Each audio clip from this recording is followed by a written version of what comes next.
Sega.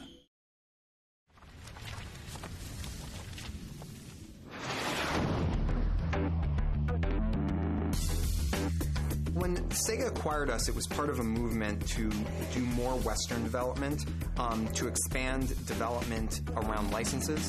The strategic acquisition of San Francisco-based developer Secret Level was a key step in Sega's goal of securing the Iron Man property.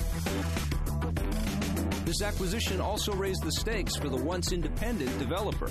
Iron Man means a lot to our company. It's a chance to really reach out and hit the mass market in a way that we don't often get the chance to do. It's a real testament to Sega's commitment to the project, to Marvel in general, that they're going and building up their internal studio around, the Iron Man franchise. The problem with a lot of licensed games is that they don't have enough time. So one of the ideas behind acquiring a studio like Secret Level was, hey, if we acquire Secret Level and we then go and sign a license with Marvel, we can go instantly to Secret Level and say, hey guys, we have this great license, start working right now.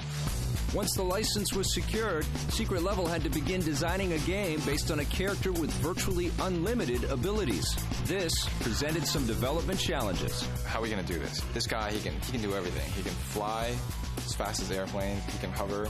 He can get on the ground and ground pound and shoot far away. He's got super strength. He's got, the armor shield, the unibeam, the repulsor blast, all these different things. You've got to balance gameplay. So how do you make it so that all these things that he can do are viable tactics? And you don't say, I can just get through the game by sitting back, or I can just get through the game by charging in. Iron Man is sort of a one-man army, and so he's going out there and he's fighting soldiers and huge battalions of enemies. So we wanted to get that war feeling. How do you make a threat that this guy can't overcome, but also how do you create the controls to make this guy work? The prototype literally took a week to throw together. I think created a really strong... First of all, it was kind of fun. Okay, and that's obviously a good sign. It's going to be layered gameplay. When you get in close, you can take out a lot of guys quickly. When you're farther away, it's a little bit slower. You have energy usage, which restricts some things, but we always want to make it so you can always fly. What we needed to do from very early on is get the flight down. And not flight in a drifting up in the air kind of way, but like pounding against the air at hundreds of miles per hour. And how do you keep up with that? And how do you draw terrain fast enough?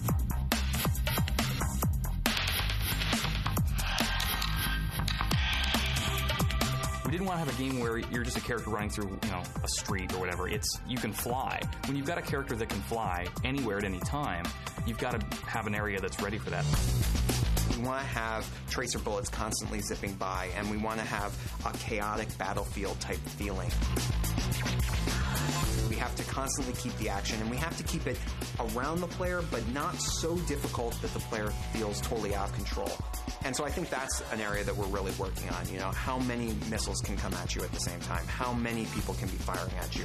Constantly twisting that dial, getting it just enough, but not enough to be frustrating. Trying to find, the perfect match of the flight, the melee, and the range combat, and all bringing that together and making it look beautiful and really, feel like an extension of the film was all things we had to think about. When that started coming together, we said, this is going to be a really cool game on its own. It's a great license. Everyone agreed with that.